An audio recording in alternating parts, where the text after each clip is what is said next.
नमस्कार। Education classes में आप सभी का स्वागत है।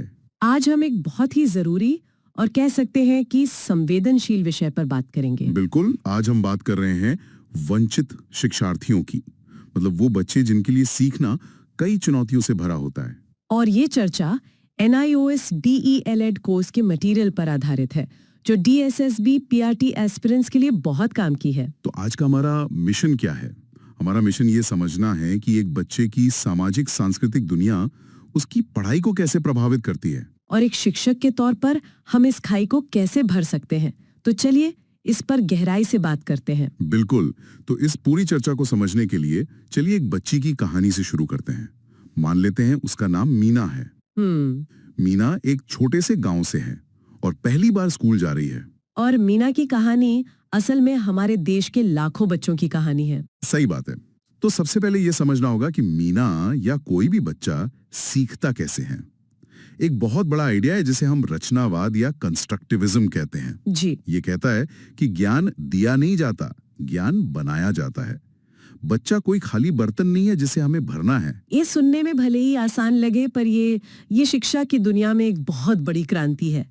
इसका सीधा मतलब यह है कि मीना जब स्कूल आती है तो वो एक कोरी स्लेट नहीं है। वो अपने साथ बहुत कुछ लेकर आती है। हाँ, वो अपने साथ अपनी भाषा लाती है, अपने घर की कहानियां, अपने गांव के रीति रिवाज, मतलब अपना पूरा एक संसार लेकर आती है। और असली पढ़ाई तभी शुरू होती है जब स्कूल का ज्ञान उसके इस संसार से जुड़ता है। बिल्कुल। अच्छा, इसे और साफ समझने के लिए दो अलग अलग क्लासरूम की कल्पना करते हैं। ठीक है। पहला क्लासरूम, टीचर बोर्ड पर कुछ लिख रहे हैं, सारे बच्चे चुपचाप एकदम शांत बैठे हैं और उसे कॉपी कर रहे हैं। मीना भी वहां बैठी है पर उसका दिमाग कहीं और है, उसे कुछ समझ नहीं आ रहा। ये है पैसिव लर्निंग, मतलब निष्क्रिय सीखना। यहाँ जानकारी तो दी जा रही है पर मीना के लिए उसका कोई मतलब नहीं है। वो बस शब्द हैं। हाँ, वो बस कुछ शब्द हैं जो उसके कानों से होकर गुजर रहे हैं, दिमाग तक नहीं पहुंच रहे, क्योंकि ये उसकी दुनिया से, उसके अनुभवों से बिल्कुल कटे हुए हैं। अब दूसरा क्लासरूम देखते हैं। यहाँ बच्चे छोटे छोटे ग्रुप्स में जमीन पर बैठे हैं। कुछ बच्चे मिलकर ब्लॉक्स से कुछ बना रहे हैं, कुछ पत्थरों से गिनती सीख रहे हैं।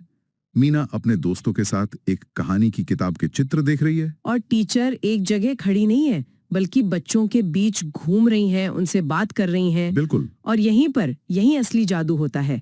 ये है एक्टिव लर्निंग। यहाँ मीना सिर्फ सुन नहीं रही, वो कर रही है, वो बोल रही है, सोच रही है, वो शामिल हो रही है। हाँ, वो अपनी पुराने ज्ञान का इस्तेमाल करके नई चीजों को मतलब दे रही है। जब वो पत्थरों से गिनती सीखती है तो वो सिर्फ 1 2 3 नहीं रट रही, वो मात्रा के कॉन्सेप्ट को असल में महसूस कर रही है। तो जानकारी अब ज्ञान में बदल रही है। हाँ, क्योंकि अब वो उसकी अपनी हो गई है।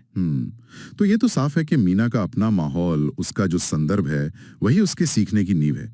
लेकिन क्या हो जब यही नींव कमजोर हो या उस पर इतना बोझ हो कि इमारत खड़ी ना हो पाए? यहीं पर वो फैक्टर्स आते हैं जो सीखने की पूरी प्रक्रिया को बनाया बिगाड़ सकते हैं। इसे समझने के लिए एक तराजू की कल्पना कर सकते हैं ना? हाँ बिल्कुल, एक तराजू की कल्पना कीजिए। इस तराजू के एक पल्ले पर वो चीजें हैं जो मीना को सीखने में मदद करती हैं, जैसे घर का अच्छा माहौल, पौष्टिक खाना, माता पिता का सपोर्ट। इन्हें हम सहायक परिस्थितियां कह सकते हैं। जी।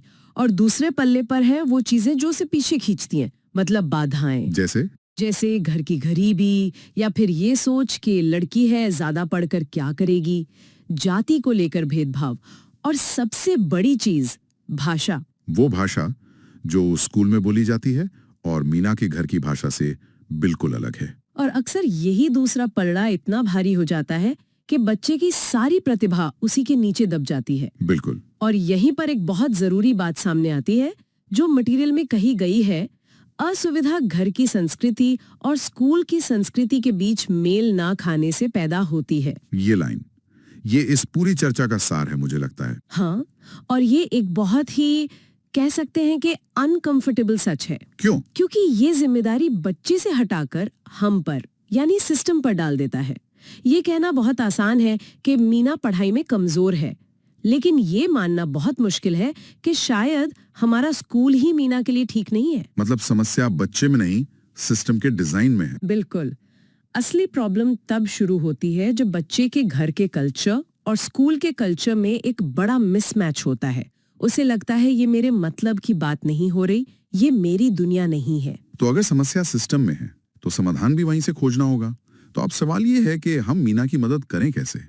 पहली और सबसे जरूरी स्ट्रैटेजी है प्रासंगिकता, मतलब पढ़ाई को उसकी दुनिया से जोड़ना। मुझे एक स्कूल का वाकया याद है। वहाँ टीचर बच्चों को ए फॉर एप्पल रटा रही थी। मैंने एक बच्चे से पूछा, बेटा तुमने कभी सेब देखा है? उसने नहीं में सिर हिला दिया।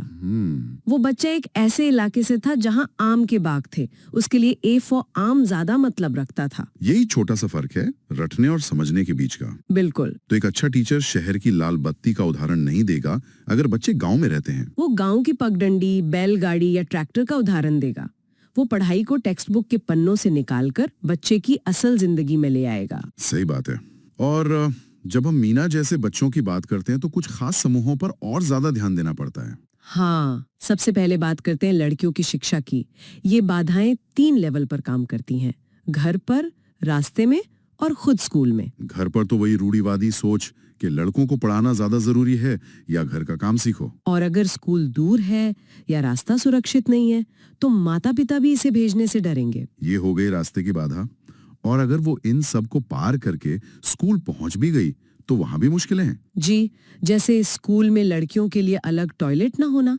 ये एक बहुत बड़ी वजह है कि लड़कियां बड़ी होने पर स्कूल छोड़ देती हैं, या फिर कभी-कभी टीचर भी अनजाने में भेदभाव कर सकते हैं। जैसे लड़कों को मुश्किल सवाल देना और लड़कियों को आसान। हाँ, बिल्कुल। अच्छा, इन बाधाओं को दूर करने के लिए सरकार ने भी तो कुछ कदम उठाए, जैसे NPGEL, national program for education of girls at elementary level. ये लड़कियों को स्कूल में बनाए रखने के लिए एक्स्ट्रा सपोर्ट और लाइफ स्किल्स की ट्रेनिंग देता है। और एक KGBV भी है। हाँ, और वो बहुत ही महत्वपूर्ण योजना है। KGVV यानी कस्तूरबा गांधी बालिका विद्यालय। ये उन मुश्किल इलाकों में लड़कियों के लिए आवासीय स्कूल हैं। मतलब रेजिडेंशियल स्कूलिंग। जी, यहाँ मीना जैसी लड़कियों को न सिर्फ मुफ्त शिक्षा मिलती है बल्कि रहने खाने की सुविधा भी, ताकि वो बिना किसी चिंता के अपनी पढ़ाई पूरी कर सकें। ये बहुत जरूरी कदम है। अब एक और जरूरी पहलू पर आते हैं, भाषा और अल्पसंख्यक समुदाय। हमारे संविधान ने भी इस बात को बहुत गंभीरता से लिया है। जी हाँ, और ये हर टीचर को पता होना चाहिए। जैसे आर्टिकल 15 किसी भी तरह के भेदभाव पर रोक लगाता है। आर्टिकल 29 और 30 अल्पसंख्यक समुदायों को अपनी भाषा, संस्कृति और शिक्षण संस्थान चलाने का अधिकार देते हैं। लेकिन एक आर्टिकल है जो शिक्षा के लिहाज से बहुत दिलचस्प है, आर्टिकल 350A।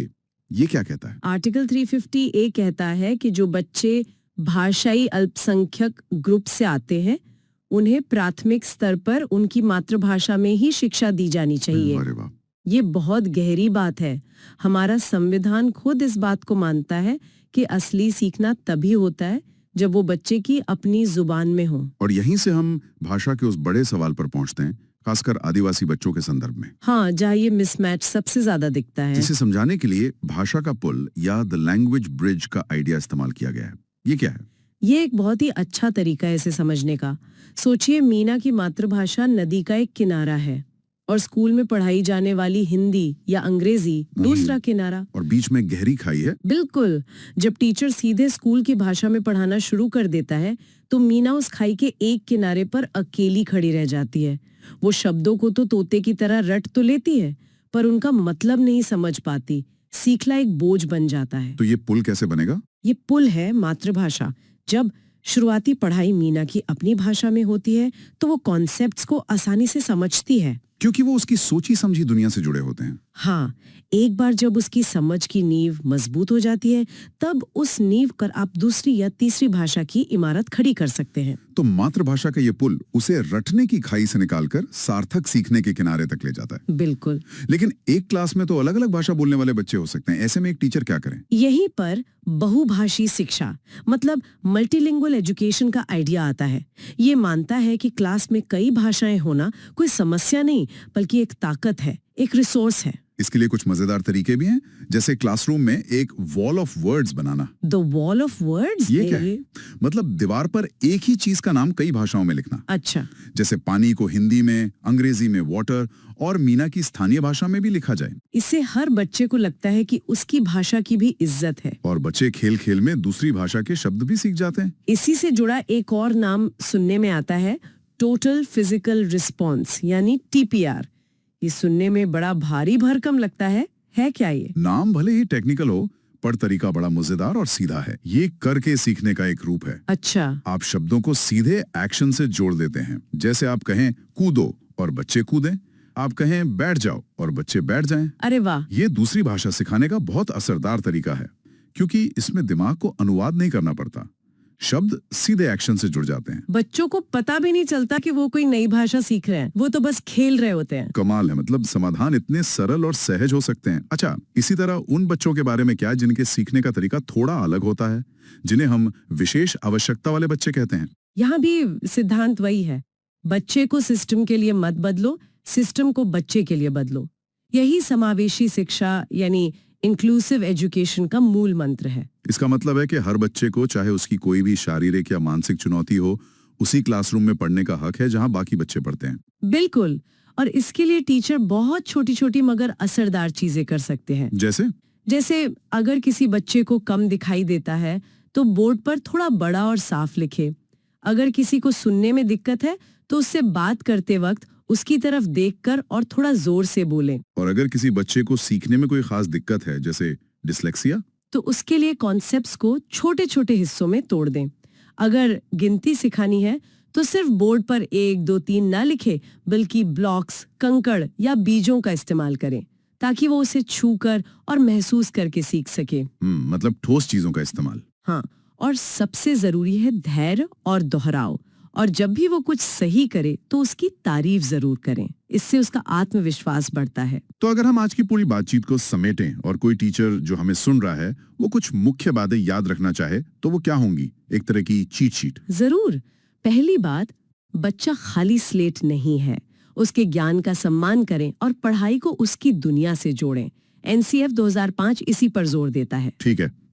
दूसरी बात, भाषा एक पुल है, दीवार नहीं।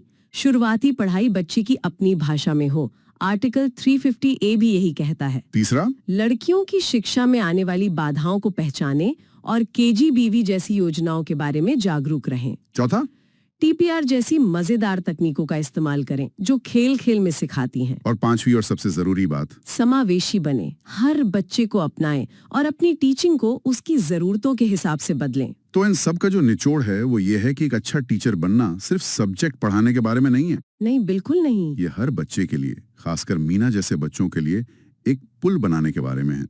एक ऐसा पुल जो उसे उसकी अपनी दुनिया से ज्ञान की दुनिया तक ले जाए। बिल्कुल।